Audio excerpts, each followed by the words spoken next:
the method. Okay. Method of the assessment method. That means you maybe you to change to the take home test, open book exam, or for the special task or the special project. So do we have any specific platform which we can use, or we can use any platform for those tests and for those cues and for anything? Is it you can repeat?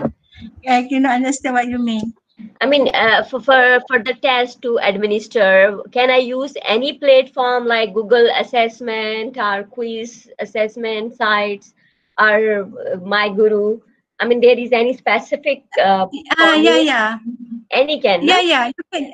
You can choose, but for the official we use for the My Guru, but for you can use for others platform, but you need to declare to the UKJ also for your dean. That means to make sure the platform you use, that means the accessibility is very good. Okay, thank you. Assalamualaikum Dr. Ramla. Okey, saya Hafsah. Saya nak tanya berkenaan dengan final exam.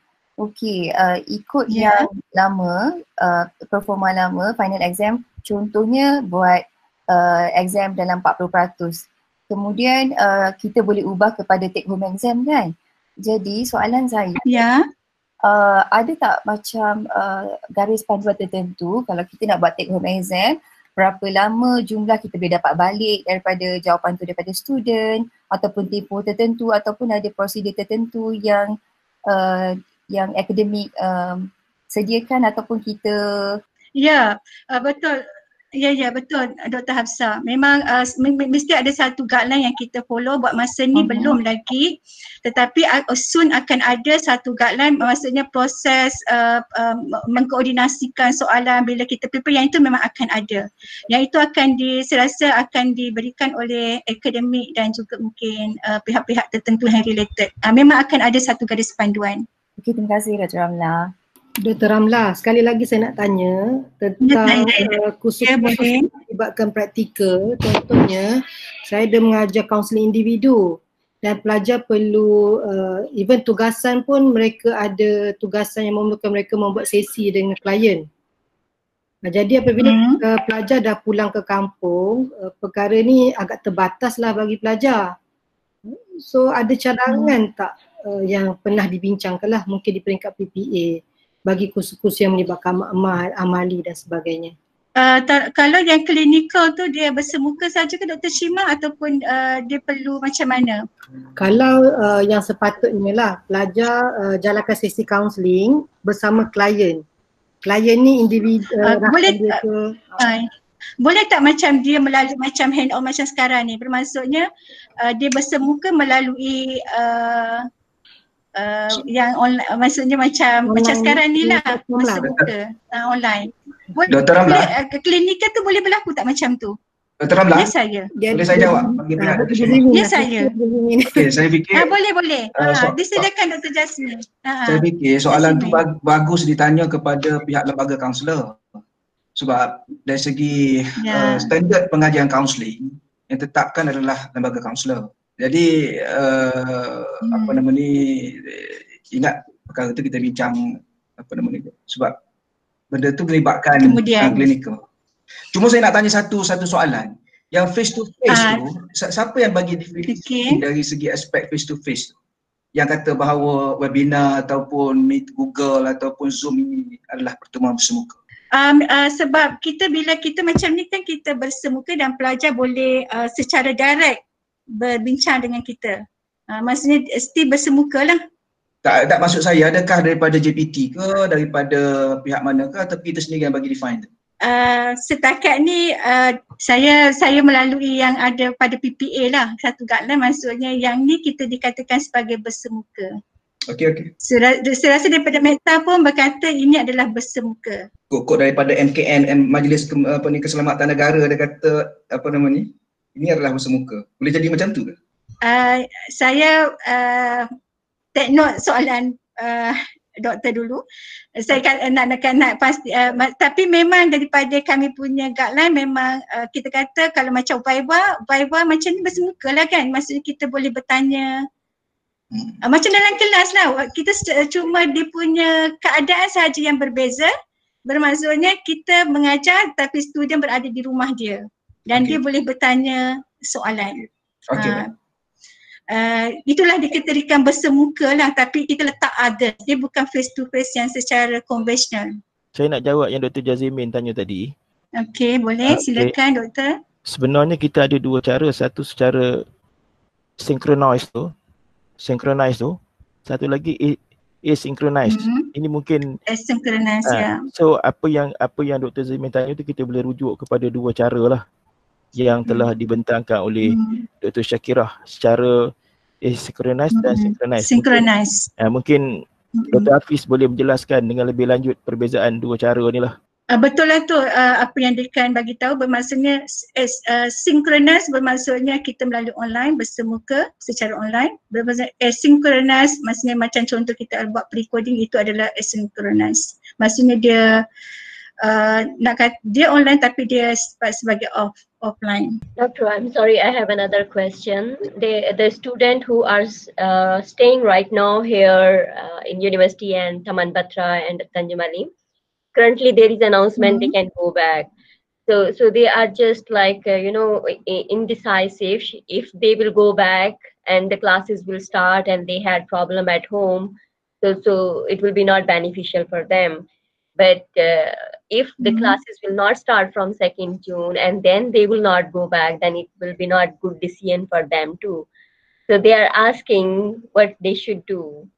Should they stay? Should they leave? If the classes are supposed to start 2nd June, so mostly they will stay, definitely. But right now they are international student or they are local student, doctor? Local, not international. Okay, for the local student, I think yesterday atau 2 days ago, I think they are come back to the home. But you can do it. I think you can do it, but you need to give the questionnaire to the student to assess is it they prefer which method. Okay. Minta maaf Dr. Ramla, mungkin saya boleh, saya Fatana.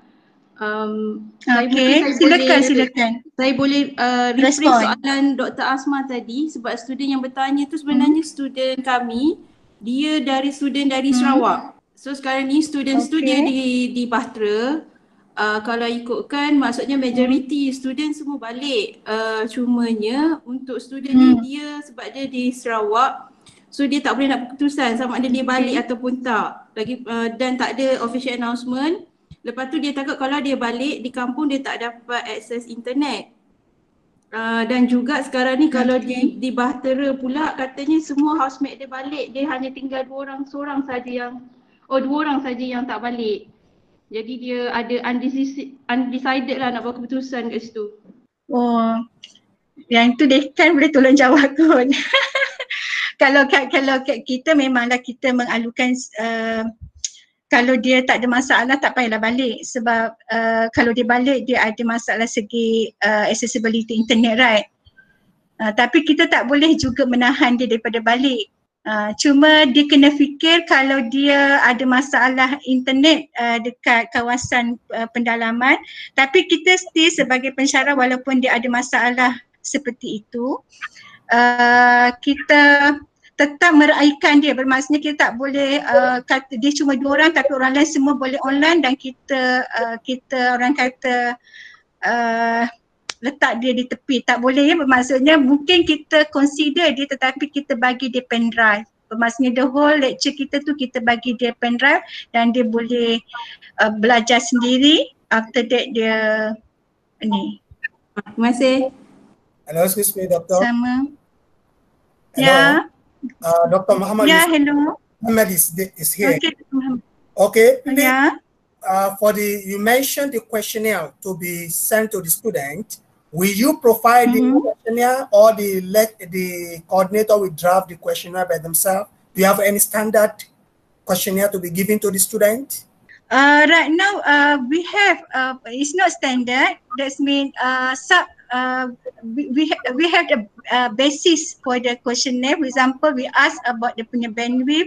We ask where they are. Is it they are in the resident? Is it they are village? That's mean quite specific. After that, we ask juga about for the internet accessibility, speed. Also, we ask about what's the preferred teaching method they are preferred. Also, we are asked about is it they are preferred for the grading or they just only fail or pass or fail. Because as for the lecturers, depending for the lecturer what you want. That means once you get the info, for example, is it you want to ask, is it they just only you want to ask about the accessibility for internet? That means this is your focus. Maybe you want to send for the teaching material, or you want to know about assessment. Depending for the lecturer, what you want to say. It's not have a standard. That means depending for the lecturer. We just only give the basic question. After that, that means a lecturer can modify to be a suit for your courses. Okay, thank you. Where can we get the example? The one you have, the basic questionnaire you have. Where can we get it? Okay. What's your name? Muhammad Yusuf. Okay, I can send to you. Okay. Okay. Dr. Ramla, saya Mas Ayu. Ya. Saya nak tanya, okay, kalau sekiranya pelajar tidak dapat akses kepada internet, boleh tak kita bimbing pelajar melalui talian telefon? Adakah itu dikira face to face ataupun non-guided face to face? Yang itu disebabkan kita bimbing dia individually, right? Yang itu saya rasa dia nak kata sebab dia bukan lecture. Yang saya masukkan tadi tu dia semua orang terlibat pada masa yang sama. Kalau kita boleh buat call secara beramai audio, adakah itu boleh dikira? Itu boleh audio. So adakah itu dikategori sebagai face to face atau non-guided? Kalau kita based on punya remote teaching tu, remote teaching delivery, kita boleh maksudnya kita boleh kalau dia remote teaching, maksudnya dia boleh face to maksudnya online learning, maksudnya face to face bolehlah kot masuk dalam others kalau dia secara beramai-ramai audio dia. Audio boleh ya? Dia boleh. Doktor kena prefer dengan bahagian remote teaching and learning penggantian we call it PTG. Okay, Dr. Ramla. Dr. Ramla, Assalamualaikum. Nak tanya untuk pelaksanaan PDP itu, adakah kita memang mengikut jadual asal yang telah ditetapkan ataupun pensyarah boleh mungkin menyesuaikan cari masa ke dengan pelajar yang sesuai, contoh katakanlah hari Sabtu ke hari Ahad ke, ataupun atas persetujuan, ataupun kita menggunakan jadual asal itu yang sebagai yang utama. Sepatutnya kita masih lagi follow dengan timetable yang sedia ada. Cumanya kalau kita ada persetujuan pada semua student kata dia boleh available pada masa itu, dan saya rasa tak ada masalah. Itu budi bicara pensyarah dengan student sahaja. Sebab takut ada cuma jangan ada jangan cuma ada berlaku pertindihan ataupun datang sebab itu memang kena bincang lebih awal, kena planning lebih awal. Yalah, maksudnya kita akan gunakan okey, maksudnya kita guna jadual asal lah ya, macam tu. Itu lebih bagus. Ya, okey. Terima kasih.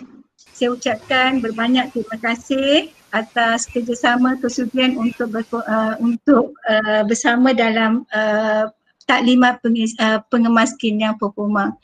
Okey, selamat berpuasa dan selamat berbuka.